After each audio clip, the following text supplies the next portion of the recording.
नमस्कार। मनी गुरु की इस खास पेशकश में आप सभी का स्वागत है। मैं हूं स्वाति रायना। सितंबर का महीना यानी कि आधा वित्त वर्ष अब खत्म हो गया मानिए, और अब आपके पास बाकी है आधा साल जिसमें करनी है आपको टैक्स प्लानिंग। वैसे आप में से कई ऐसे लोग होंगे जो सोचते होंगे चलिए लास्ट मिनट टैक्स प्लानिंग से तो फायदा हो ही जाता है, तो इतनी लंबी चौड़ी प्लानिंग करने का क्या फायदा। तो आपको बता दें, जो आप बचत का निवेश करते हैं उसमें सिर्फ टैक्स का फायदा नहीं मिलता है। अगर आप समय पर निवेश करें तो आपको मुनाफा भी तो कमाना होता है। इसलिए समझदारी से अगर किया हुआ निवेश है तो आपको टैक्स के साथ मुनाफा भी कमा के दे सकता है। ये लास्ट मिनट टैक्स प्लानिंग में नहीं हो सकता। इसलिए हम आज आपकी मदद करेंगे आपकी टैक्स प्लानिंग करने की, वो भी एकदम टाइम पर। हमारे साथ जो खास मेहमान हैं उनका परिचय करा देते हैं। कपिल मित्तल हमारे साथ हैं, टैक्स एक्सपर्ट।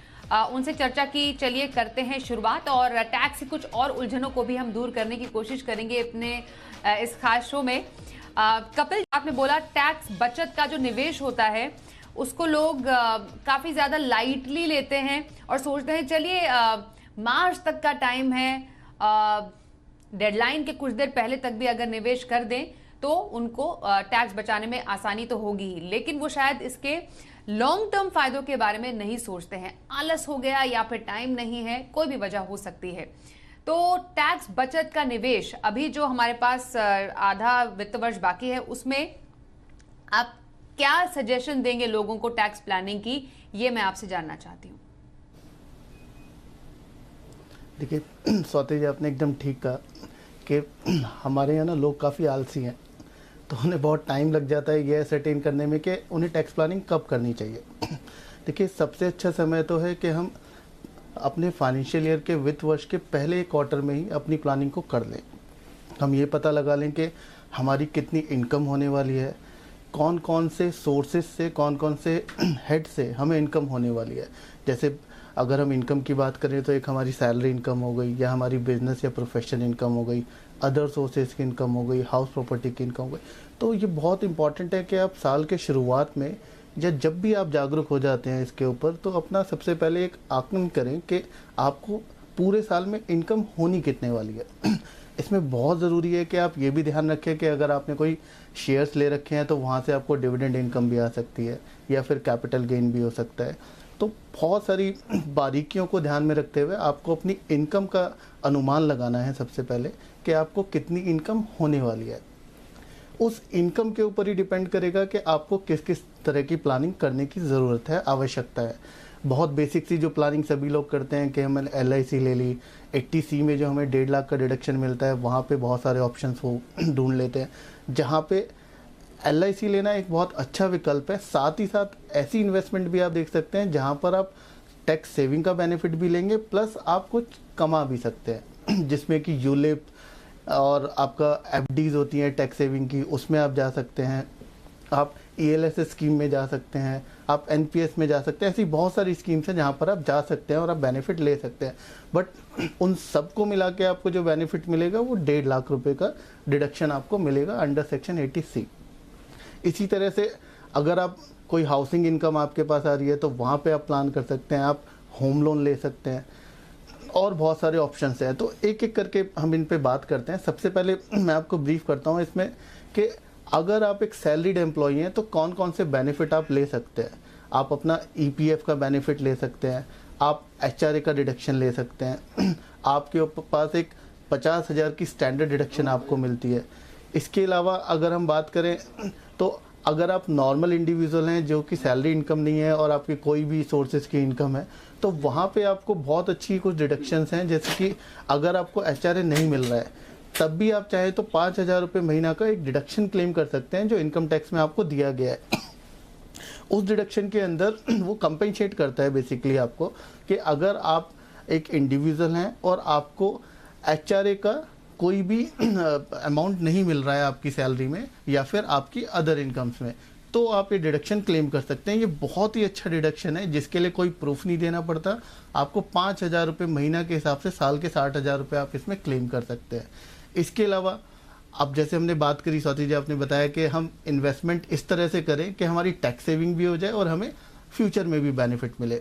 तो इसमें एक बहुत अच्छी स्कीम गवर्नमेंट ने निकाली हुई है, सुकन्या की स्कीम, जिसमें कि अगर आपका कोई फीमेल चाइल्ड है तो आप उसका एक अकाउंट ओपन कर सकते हैं, वहाँ आप कुछ डिपॉजिट्स डाल सकते हैं। वो डिपॉजिट्स आपके 80C के अंदर 1.5 लाख की लिमिट तक एग्जेम्प्ट होते हैं, प्लस उस पर मिलने वाला इंटरेस्ट भी आपका एग्जेम्प्ट होता है 80C में। वो पैसा जब आपका जो गर्ल चाइल्ड है, जब वो बड़े होंगे, जब वो मैच्योर होंगे, तो उनके आपके एजुकेशन में, शादी में, बाकी चीज़ों में आप आराम से खर्च कर सकते हैं। तो ये एक बहुत अच्छा विकल्प है। इसके अलावा आजकल आप देख रहे हैं कि बहुत ही गवर्नमेंट बहुत ज़्यादा फोर्स कर रही है, कह रही है कि अब आप इलेक्ट्रिक व्हीकल्स पे शिफ्ट हो जाए। जो कि अभी हम डीजल और पेट्रोल वाले व्हीकल यूज़ कर रहे हैं, अब एक ऑप्शन है कि आप इलेक्ट्रिक व्हीकल परचेज कर सकते हैं। यहाँ गवर्नमेंट ने बहुत ही अच्छी स्कीम निकाली है, जिसमें अगर इलेक्ट्रिक व्हीकल लेने में आप लोन लेते हैं, उस लोन पे जो आप इंटरेस्ट पे करेंगे, जो ब्याज पे करेंगे, उसका आपको डिडक्शन मिलेगा 1.5 लाख रुपए तक। ये एक ऐसा ऑप्शन है जो कि बहुत सारे लोगों को नहीं पता है, जहां वो बेनिफिट 100% ले सकते हैं। हम रोज़मर्रा में देखते हैं कि हम गाड़ी प्लान कर रहे होते हैं कि हमें गाड़ी लेनी है, अब दिवाली का सीज़न आ रहा है, नया साल आ रहा है, तो हमें गाड़ी लेनी है। उस गाड़ी को आप चेंज कर सकते हैं, डबल बेनिफिट ले सकते हैं। कैसे? एक तो आप इलेक्ट्रिक व्हीकल पे जा सकते हैं, जहां आपका रनिंग कॉस्ट और बाकी चीज़ें कम हो जाती है, प्लस उसका जो लोन है उसके इंटरेस्ट का आपको डिडक्शन मिलेगा 1.5 लाख रुपए। यहाँ पे बस एक बात ध्यान रखने वाली है कि अभी जो डिडक्शन अलाउड है, वो जो भी आप लोन लेंगे वो 31 मार्च 2023 तक वो लोन आपको ले लेना है, तभी आपको इंटरेस्ट का डिडक्शन मिलेगा, अदरवाइज वो नहीं है। हो सकता है कि इस जो बजट अभी आएगा अगले साल के लिए, उसमें डेट्स को बढ़ा दिया जाए, बट अभी की जो डेट्स है वो 31 मार्च 2023 तक है। इसी तरह से अब हम आगे चलते हैं, और एनपीएस है। 80C में हमारे पास डिडक्शन 1.5 लाख तक की है। एनपीएस के अंदर आप उस डिडक्शन को 1.5 लाख से 2 लाख तक कर सकते हैं। एनपीएस एक अच्छा ऑप्शन है जहां 50,000 रुपये डालकर अपनी डिडक्शन को बढ़ा सकते हैं, प्लस उस पर कुछ कमा भी सकते हैं। तो ऐसे और भी बहुत सारे ऑप्शन हैं जिनको आप डील कर सकते हैं। जो मेजरली चीज़ें थी वो मैंने आपको बताई हैं। और आपने कपिल हमें और ये तमाम ऐसे ऑप्शंस हैं जो 80C के उस अम्ब्रेला के अंडर आते हैं। हाँ, एनपीएस का आपने जिक्र किया, जिसमें आपको 80CCD1 के तहत 50,000 की अतिरिक्त छूट मिलती है। और ये एक तरीके से हम कह सकते हैं कि आप 1.5 लाख का नहीं बल्कि 2 लाख की टैक्स छूट ले सकते हैं अगर आप एनपीएस में योगदान देते हैं तो। टैक्स एक्सपर्ट रुचिका भगत भी हमारे साथ जुड़ गए हैं। रुचिका, आपका स्वागत करते हैं। कपिल हमें यही बता रहे थे कि समय पर टैक्स प्लानिंग के कितने फायदे हैं और कितने सारे हमारे पास इंस्ट्रूमेंट्स है, स्कीम्स है जिनका हम फायदा उठा सकते हैं। स्मॉल सेविंग स्कीम्स का अब तक हमने जिक्र किया है, एनपीएस की हमने चर्चा की, लेकिन एक बहुत ही कमाल का एक इंस्ट्रूमेंट या स्कीम हम कह सकते हैं जिसमें आप इक्विटी का भी लाभ ले सकते हैं और साथ ही साथ 80C का भी आप बेनिफिट ले सकते हैं, जिसको कहते हैं equity linked saving scheme, ELSS। और ये भी इनफैक्ट एक ऐसी स्कीम है जिसमें आनंद फानंद में लोग निवेश कर देते हैं और सोचते हैं कि चलिए कम से कम टैक्स तो बचा लिया, लेकिन ELSS के फायदे बहुत हैं। ना सिर्फ टैक्स बचाता है बल्कि मुनाफा भी कमा कर देता है। तो अभी कोई टैक्स बचत के साथ मुनाफा कमाना चाहता है तो ELSS एक बेहतरीन ऑप्शन है आपके नजर में? बिल्कुल स्वाति, इस समय अगर हम टैक्स प्लानिंग की बात कर रहे हैं और हम ये कह रहे हैं कि आधा साल निकल गया, आधा साल बचा है, तो हम कैसे प्लान आउट करें इस आधे साल को कि हमारा टैक्स जो है वो कम हो और हम टैक्स के दायरे में भी रहें। तो अगर आप ELSS की बात करते हैं तो यहाँ पे मैं एक बात कहना चाहूंगी, हम जब कैपिटल गेन हार्वेस्टिंग करते हैं तो नॉर्मली हम कैपिटल गेन हार्वेस्टिंग हमेशा साल के आखिर में करते हैं। अगर हम ELSS के थ्रू जाते हैं, हम SIP में इन्वेस्ट कर देते हैं और ELSS के थ्रू जब हम इन्वेस्ट करते हैं तो उसमें क्या होता है, अगर आप देखें हमारी मार्केट जो है बहुत वॉलेटाइल है, तो वो जो वॉलेटिलिटी है उसको भी क्रब करता है और साइमल्टेनियसली हमें 80C की वो डिडक्शन भी देता है। सिमिलरली अभी आप जो टैक्स प्लानिंग की बात कर रहे हैं, तो अगर आप देखें तो 15 सितंबर भी आ रही है, हमारी एडवांस टैक्स की डेट भी है। तो हम अभी तक जितना कमा चुके हैं, हमें आइडिया तो हो ही गया है हमने इस साल में कितना कमाया और आगे कितना कमाएंगे। तो उसके अकॉर्डिंगली हम अपनी जो एडवांस टैक्स की डेट्स जो बची हैं हमारी 3, उसमें हम इस तरह से टैक्स पे कर सकते हैं ताकि हम 234B और 234C की जो इंटरेस्ट है उससे हम बच सके। सिमिलरली टैक्स प्लानिंग के और भी बहुत सारे तरीके हैं। आप अभी ELS की बात कर रहे हैं, इसी तरह से जिन लोगों ने कैपिटल गेन्स अर्न किए हैं और उनको काफी हैवी कैपिटल गेन्स हुए, तो उन लोगों को अब टैक्स पे करना पड़ेगा। तो वो जो आगे वाली एडवांस टैक्स की जो भी हमारे टैक्स ड्यूज हैं उसको उसके अकॉर्डिंगली बांट सकते हैं, अगेन जिसके अंदर वो इंटरेस्ट से बच सकते हैं।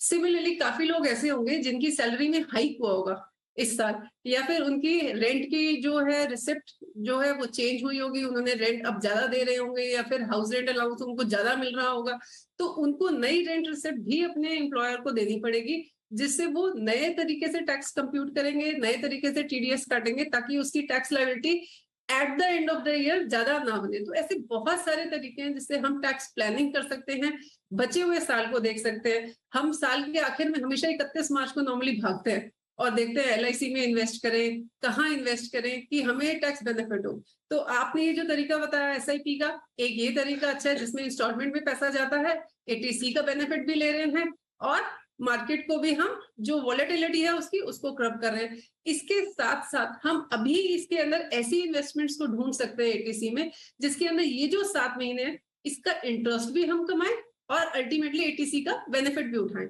तो हम बहुत सारे ऐसे विकल्प हैं जिनको हम देख सकते हैं और हम टैक्स प्लानिंग कर सकते हैं। हमारे पास अभी काफी समय बचा है जिसको हम पूरा यूटिलाइज कर सकते हैं।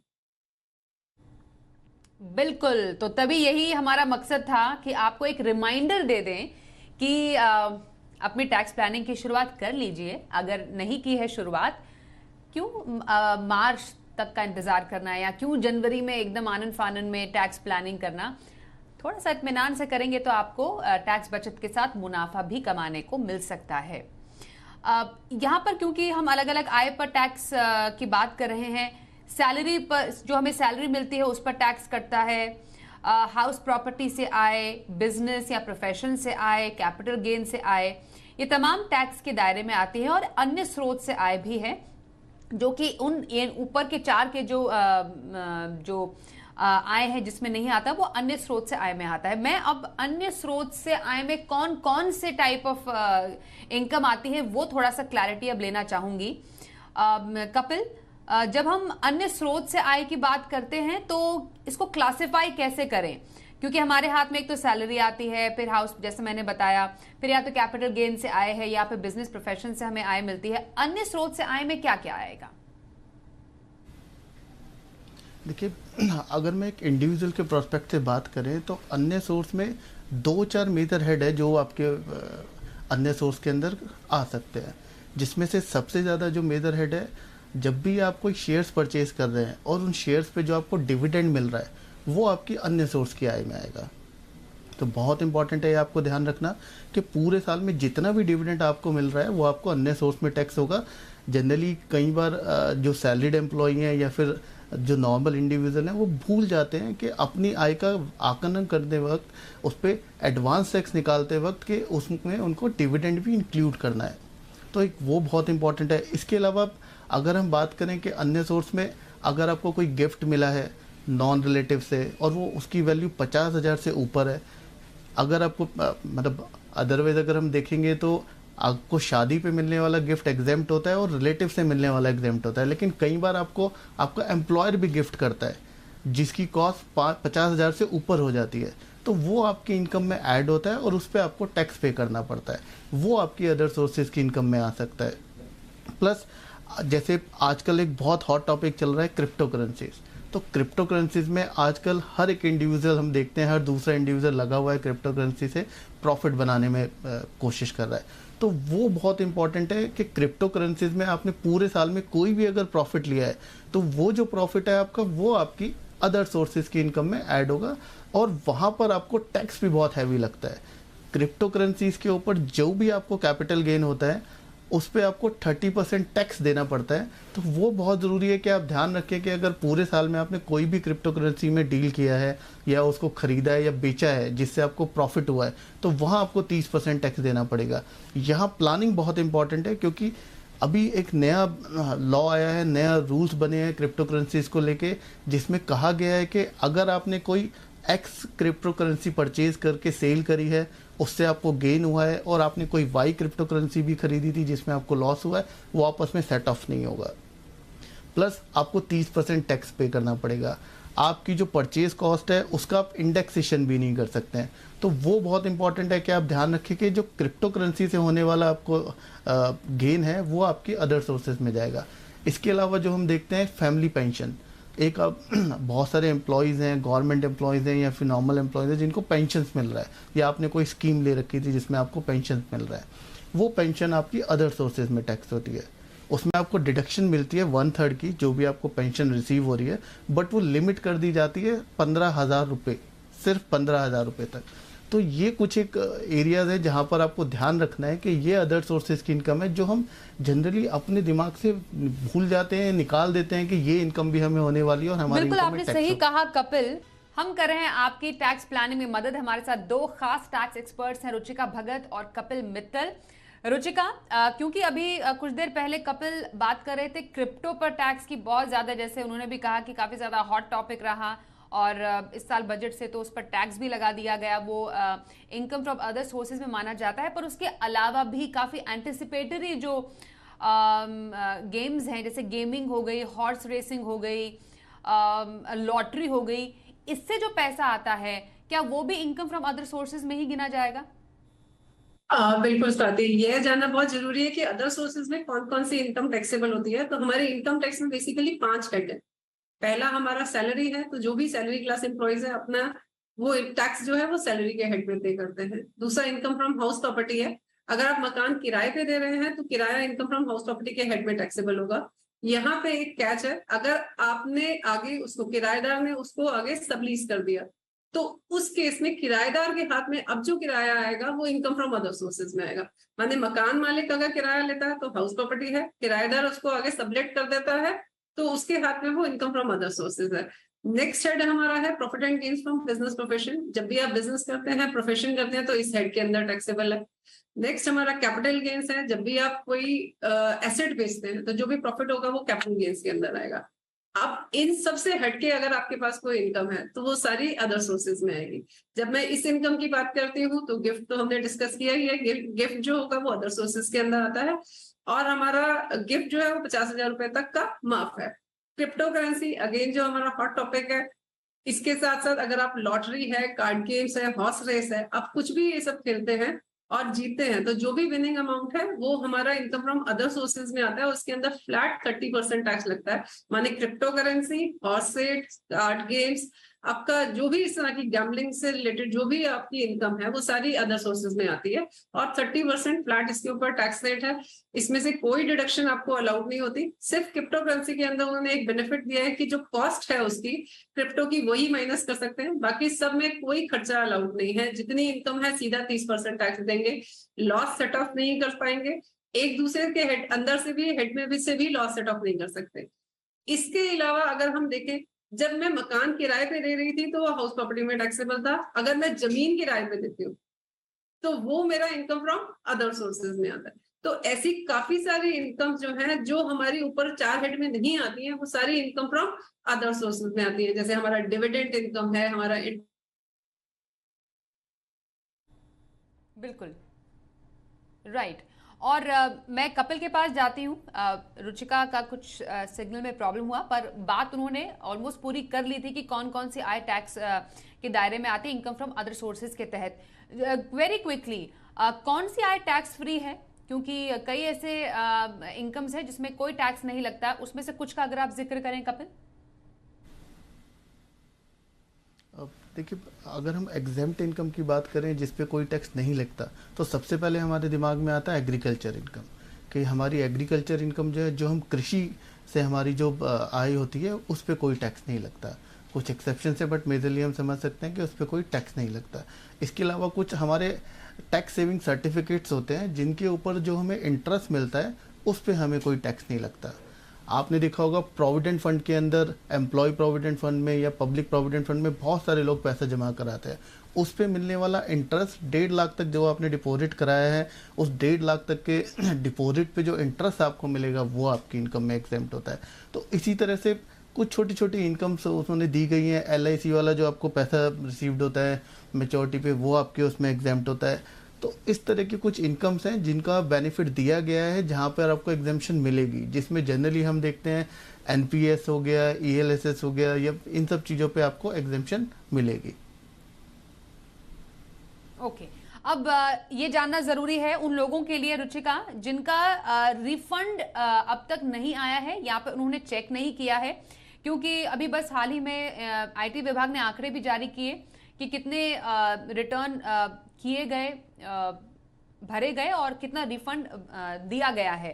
तो कई लोगों का रिफंड अटक भी जाता है किसी कारणों से। अगर ऐसा होता है तो इसको कैसे रेक्टिफाई किया जा सकता है? बिल्कुल स्वाति, अभी नए आंकड़े आए हैं जिसके हिसाब से 2 करोड़ केसेस के अंदर सरकार ने जो है रिफंड जारी किया है और 1.14 लाख करोड़ जो है सरकार ने रिफंड ग्रांट किया है इस साल का, अभी जो रिटर्न भरी गई थी उनके ऊपर। अब हम जब बात करते हैं कि आपका रिफंड अगर अभी नहीं आया है तो क्या किया जाए, तो इसके लिए सबसे पहली चीज हमें प्रोसेस जानना जरूरी है कि हमें रिफंड मिलता कैसे है।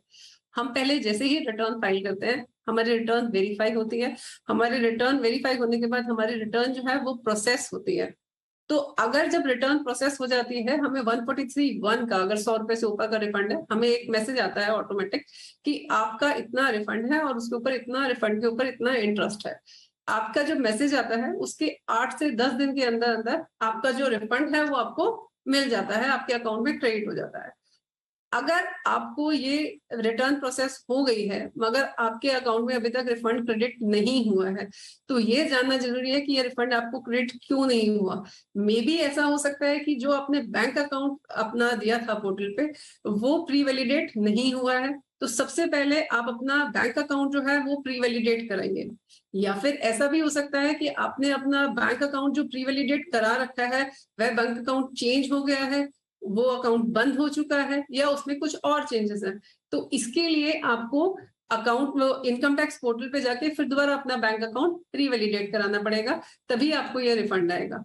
या फिर ऐसा भी हो सकता है कि आपने जो है आपको 143(1)(a) का नोटिस आ गया है, सॉरी इंटीमेशन आ गई है, उसके अंदर कुछ करेक्शंस हैं जो आपको उसके अंदर करेक्शंस करनी है। आपकी इनकम उन्होंने कुछ डिडक्शंस जो है डिसअलाउ कर दिए हैं या फिर आपका पुराना जो कुछ डिमांड थी वो उसके अगेंस्ट सेट ऑफ करी है, तो या तो आप उसको एज इट इज एक्सेप्ट करिए या फिर आप उसके अंदर जो करेक्शंस करनी है करेक्शंस के लिए रिप्लाई कीजिए और फिर जब आपका रिफंड फिर दोबारा आप प्रोसेस करेंगे तो आप अप्लाई कर सकते हैं अपने रिफंड के लिए और शायद फिर आपको वो रिफंड मिल जाएगा। बिल्कुल, तरीका भी हम दिखा रहे हैं, जैसा रुचिका आपने बताया भी कैसे आप अपना रिफंड स्टेटस चेक कर सकते हैं और किसी भी डिस्क्रिपेंसी में कि अगर आपको फिर भी कंफ्यूजन है, नहीं आया, कोई गलती नहीं है, तब भी तो टोल फ्री नंबर अभी हमने दिखाया 1800-103-4455 का, इस पे आप कॉल कर सकते हैं। आईटी विभाग की जो नई ई फाइलिंग पोर्टल है उस पर भी जाकर आप अपना शिकायत रजिस्टर करा सकते हैं।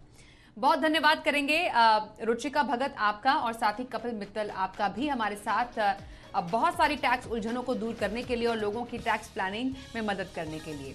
मनी गुरु में आज के लिए बस इतना ही, रुकते हैं एक ब्रेक के लिए, देखते रहिए जी बिजनेस।